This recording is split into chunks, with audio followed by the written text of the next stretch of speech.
The greatest dangers are rarely the ones we see coming. They are the slow, creeping threats that disguise themselves as progress, the poisons we embrace as miracles.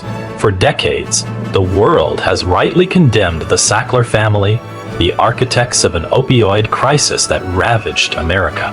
But this story, originating in the United States and spanning the entire globe over nearly a century, suggests a far larger, more permanent contamination, one that makes the Sackler saga seem like a prologue.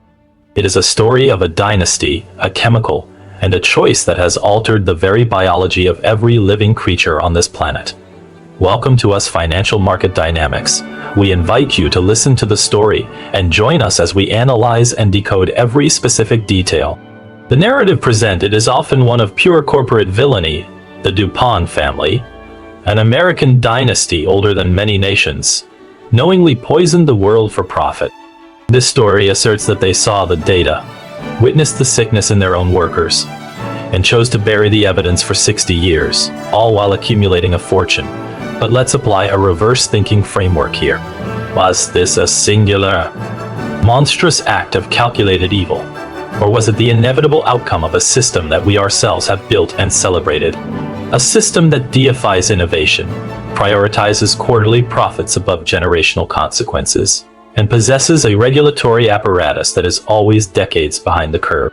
The question isn't just what DuPont did, but why the entire framework of modern industry and government allowed it to happen?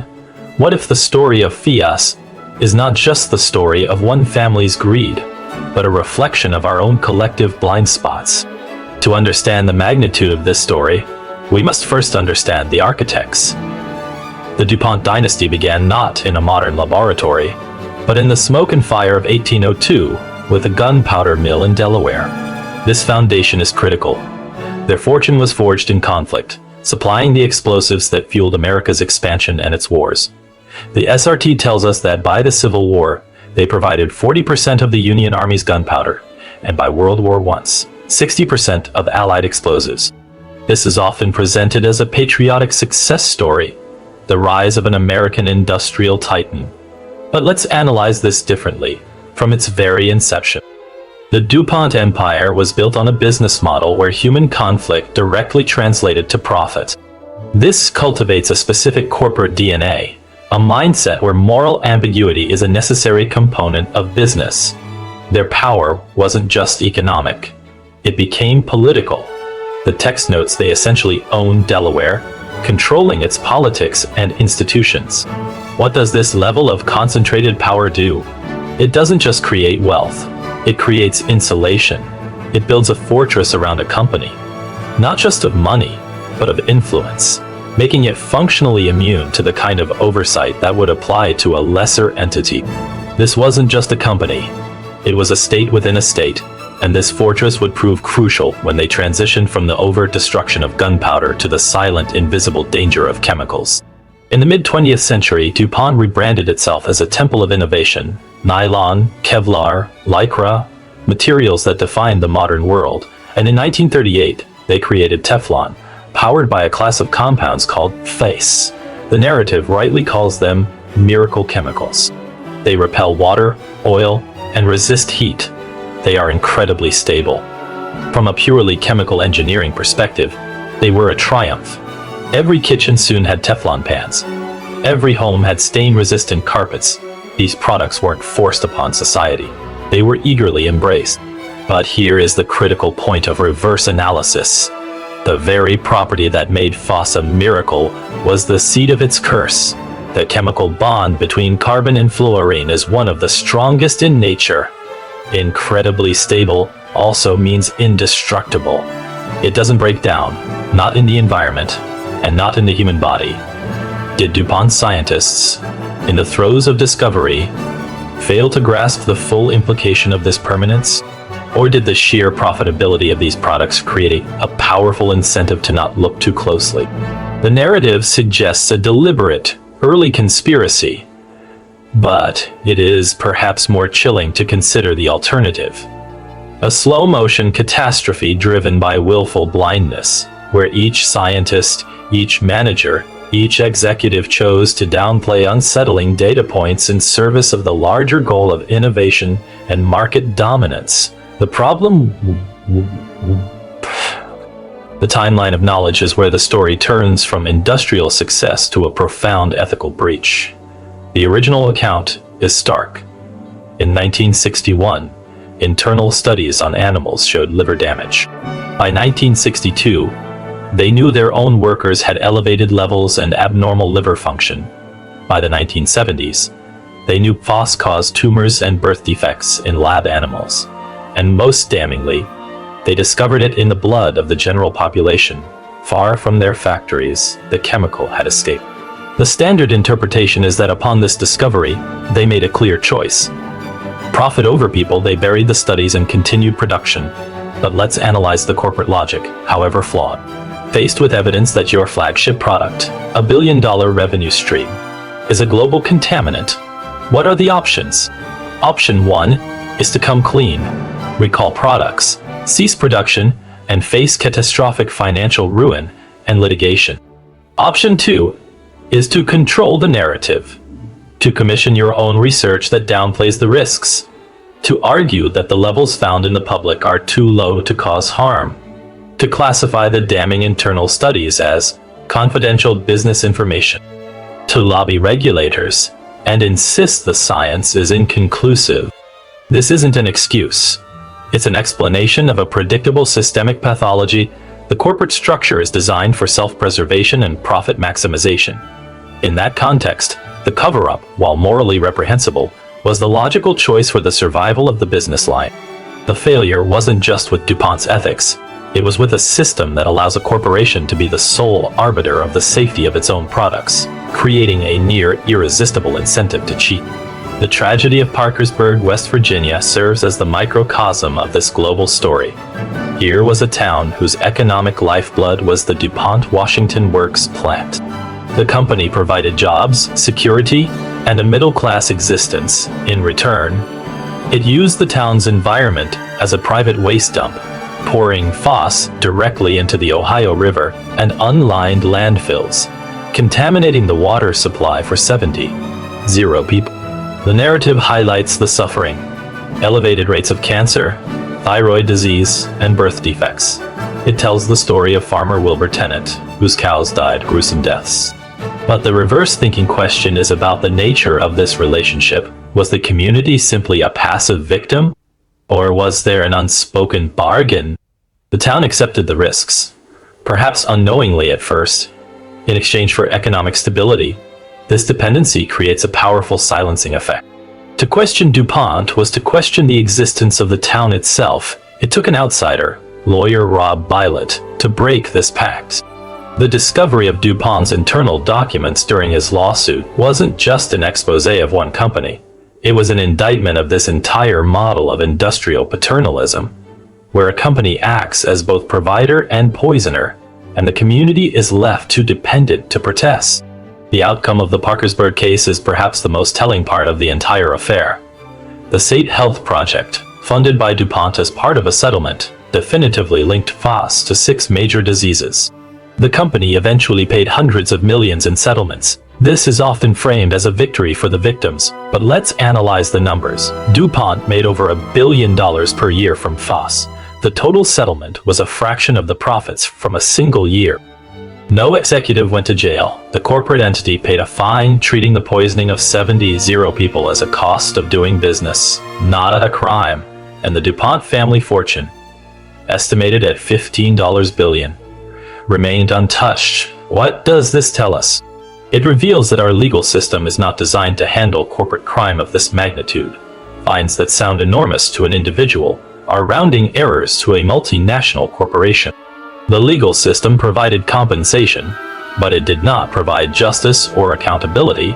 It allowed the individuals who made the decisions to remain shielded by the corporate veil, their wealth and freedom secure. This outcome sent a clear message to the rest of the corporate world. The potential profits from such behavior far outweigh the potential penalties.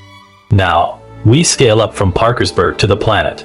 The SRT states that 99% of humans now have PFAS in their blood. It's in Arctic polar bears, in the deepest oceans, in rainwater. It crosses the placenta from mother to child. This is the forever aspect of the problem. DuPont didn't just create a pollutant. They created a permanent geological marker of the industrial age, written into the biology of every future generation. The narrative lists the health consequences: cancer, immune suppression, developmental issues in children. These aren't just risks. They are statistical certainties playing out on a global scale. A slight increase in the risk of kidney cancer, when multiplied by 8 billion people over generations, becomes a staggering toll of human life. An incremental suppression of the immune system in children globally has implications we can't even begin to calculate.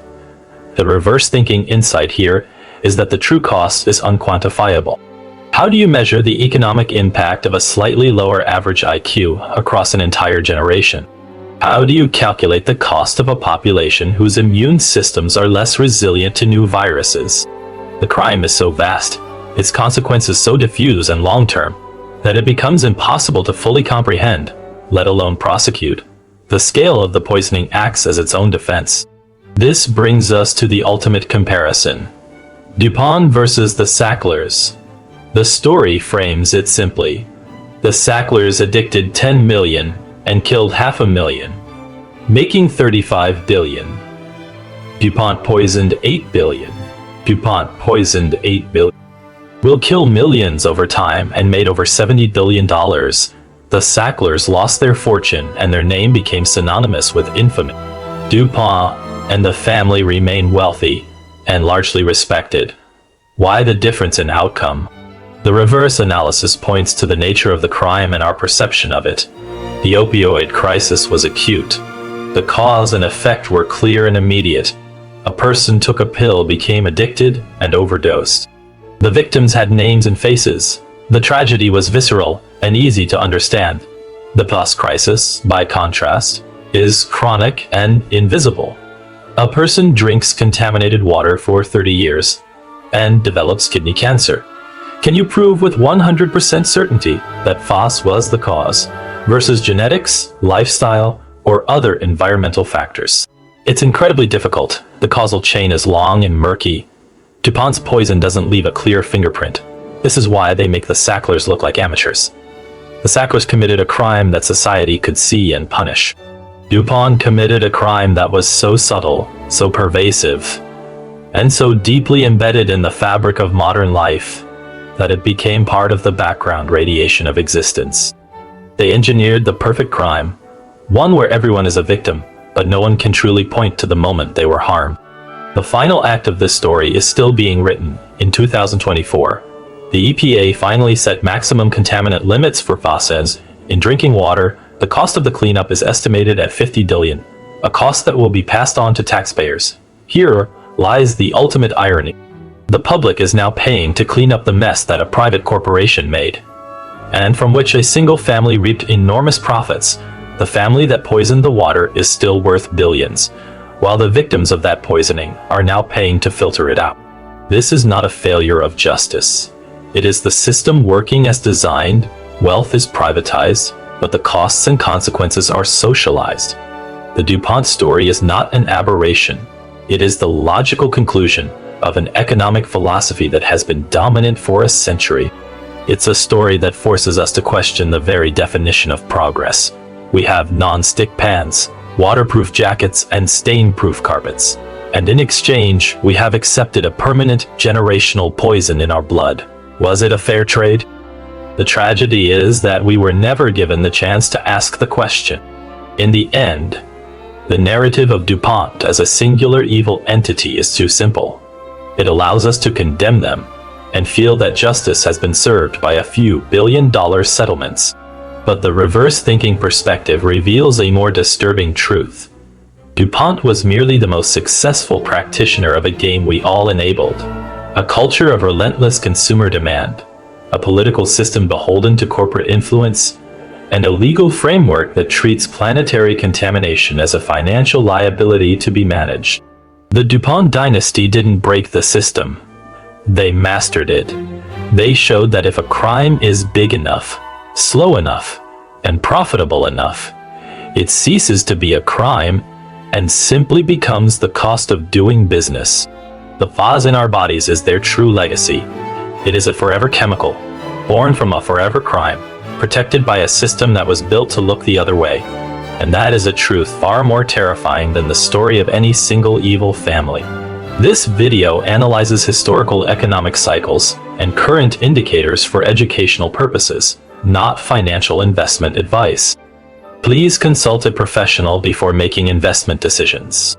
If you enjoyed listening to the story, please press like, share this video, and leave a comment with your opinion. Don't forget to subscribe to the US Financial Market Dynamics channel and hit the notification bell so you don't miss any new videos.